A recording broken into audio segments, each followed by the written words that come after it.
Before the Panama Canal, getting from the Atlantic to the Pacific was a massive feat. You had two options, the Strait of Magellan or the Drake Passage.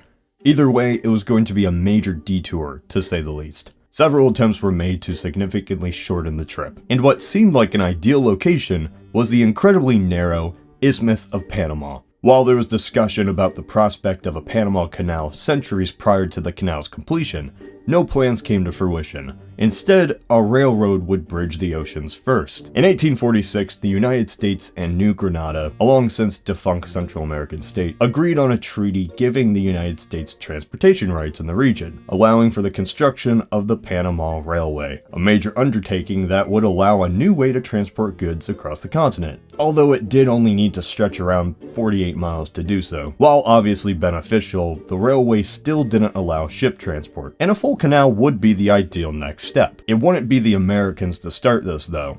No, it would be the French. More specifically, this man, Ferdinand de Lesseps. He was a diplomat who had previously led construction on the Suez Canal. Completed in 1869, this joins the Mediterranean and Red Seas. It was about 102 miles long, and by comparison, the Panama Canal seemed like a completely feasible task. After all, it would be half the length. Oh, he was wrong. After receiving Colombia's permission, New Granada was now the United States of Colombia, Ferdinand began raising funds for this great endeavor. His previous achievements with the Suez made gaining investors' trust an easy task, and with the money, work began on the Panama Canal. The first and most obvious issue was the landscape. The rainforest climate and ecosystem was hard to traverse and filled with dangerous animals. Adding to this, Ferdinand surveyed the land during the dry season of the year, and when the rain started, the additional water caused even more complications. The biggest issue, however, was disease. Malaria, yellow fever, and more contributed to the deaths of about 22,000 people. The construction project was in trouble, not to mention the money of its contributors. As funds dried up, construction stopped, and the canal remained unfinished. A new French company, run by this man, we'll just call him Felipe, came in control of the assets, but not to necessarily complete the canal. This company, literally called New Panama Canal Company, saw an opportunity to reach out to the Americans. The United States was at the time interested in a canal across Nicaragua, but with the benefits of equipment and partly excavated land, made Panama seem like the better choice. In 1903, a deal was reached by the US and a Colombian diplomat to grant the United States a land lease, but was rejected by the Colombian Senate. Teddy Roosevelt didn't take this rejection kindly. The head of the New Panama Canal Company and the Roosevelt administration collaborated in an effort to help a current Panama rebellion. The administration told the rebels to declare independence,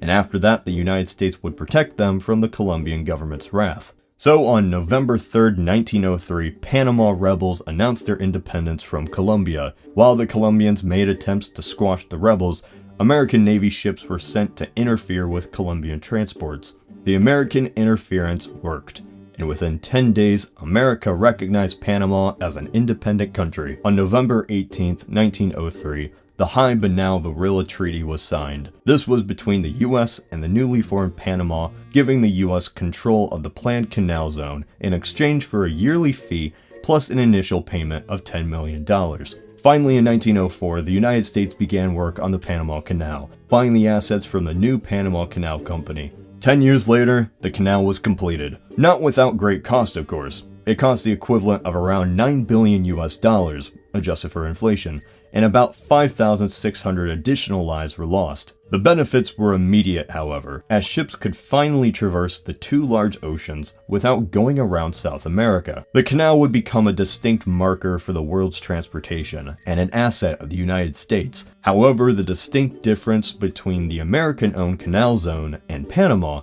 would grow as the decades progressed. On January 9, 1963, Panamanian citizens entered the canal zone attempting to put up Panama's flag next to the US flag.